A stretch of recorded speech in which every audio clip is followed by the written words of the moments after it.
प्रिय माता और बहनों नमस्कार। स्वागत है आपका हमारे चैनल पत्ते की बात में। आज हम आपके लिए लेकर आए हैं लक्ष्मी जी की कहानी। एक साहूकार की बेटी थी। वह हर रोज पिंपल सींचने जाती थी। पिंपल में से लक्ष्मी जी निकलती और चली जाती। एक दिन लक्ष्मी जी ने साहूकार की बेटी से कहा कि तुम मेरी सहेली बन जा। तब लड़की ने कहा मैं अपने पिताजी से पूछ कर आऊँगी। घर जाकर पिताजी को सारी बात कह दी तो पिताजी बोले वो तो लक्ष्मी है, अपने को क्या चाहिए, बन जा। दूसरे दिन वह लड़की फिर गई। तब लक्ष्मी जी निकल आई और कहा सहेली बन जा। तो लड़की ने कहा बन जाऊंगी और दोनों सहेली बन गई। लक्ष्मी जी ने तो उसको खाने पर न्योता दे दिया। घर आकर लड़के ने अपने बाप से कहा कि मैं मेरी सहेली ने मुझे खाने का न्योता दिया। तब बाप ने कहा कि सहेली के जीवने पर घर संभाल कर जाइए। जब वह लक्ष्मी जी के यहाँ जीवने गई तो लक्ष्मी जी ने उसे शैल दुशाला ओढ़ने के लिए दिया, रुपये पर रखने के लिए दिए, सोने की चौकी, सोने की थाली में 36 प्रकार का भोजन करा दिया।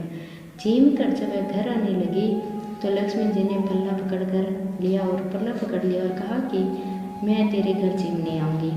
उसने कहा आ जाइए। घर जाकर चुपचाप बैठ गई। तब बाप ने पूछा कि बेटी सहेली क्या जीम कर आई है और उदास क्यों बैठी है? तो उसने कहा पिताजी मेरे को तो लक्ष्मी ने इतना दिया, अनेक प्रकार के भोजन कराए, परंतु मैं कैसे जिवाऊंगी? अपने घर में तो कुछ भी नहीं। फिर बाप ने कहा कि जैसा होगा जिमा देगी, परंतु तुम गोबर मिट्टी का चौका देकर सफाई कर ले। चाहे मुख वाला दिया जलाकर लक्ष्मी जी का नाम लेकर रसोई में बैठ जाइए। लड़की सफाई करके लड्डू लेकर बैठ गई। उसी समय एक रानी नहा रही थी। उसका 9 लाख का हार सिर उठाकर ले आई और उसका लड्डू ले गई और वह 9 लाख का हार डाल दी। बाद में वह हार को तोड़कर बाजार में गई और सामान लाने लगी तो सुनार ने पूछा कि क्या चाहिए? तब उसने कहा कि सोने की चौकी, सोने का थाल, दुशाला दे दे, मोहर दे दे और सारी सामग्री भी दे दे। 36 प्रकार का भोजन हो जाए इतना सामान दे। सारी चीज़ें लाकर बहुत तैयारी करी और रसोई बनाई। तब गणेश जी ने कहा कि लक्ष्मी को बुला। आगे आगे गणेश जी और पीछे पीछे लक्ष्मी जी आए। उसने फिर चौकी डाल दी और कहा सहेली चौकी पर बैठ जा। जब लक्ष्मी जी ने कहा सहेली चौकी पर तो राजा रानी भी नहीं बैठे, कोई भी नहीं बैठा, तो उसने कहा कि मेरे यहाँ तो बैठना पड़ेगा। मेरे माँ बाप, भाई भतीजे, मेरे पोते बोले क्या सोचेगी? पड़ोसन की लक्ष्मी जी की सहेली बनी थी। 28 पीढ़ियों तक यहाँ पर रहना पड़ेगा।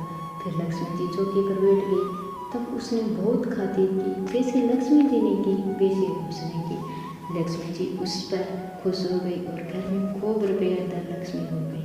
साहूकार की बेटी ने कहा कि मैं अभी आ रही हूँ, तुम यहीं बैठे रहना, और वहाँ चली गई। लक्ष्मी गई नहीं और चौके पर बैठी रही। उसको बहुत धन दौलत दिया। हे लक्ष्मी माता, जैसे तुमने साहूकार की बेटी को दिया वैसा सबको देना। कहते सुनते हो कारा बरते अपने सारे परिवार को दियो। पिहर में देना, ससुराल में देना, बेटे पोते को देना। लक्ष्मी माता सब दुख दूर करना, दरिद्रता दूर करना और सबकी मनोकामना पूर्ण करना। वीडियो को लाइक और शेयर करना और चैनल को सब्सक्राइब करना और कमेंट बॉक्स में हर हर महादेव लिखना।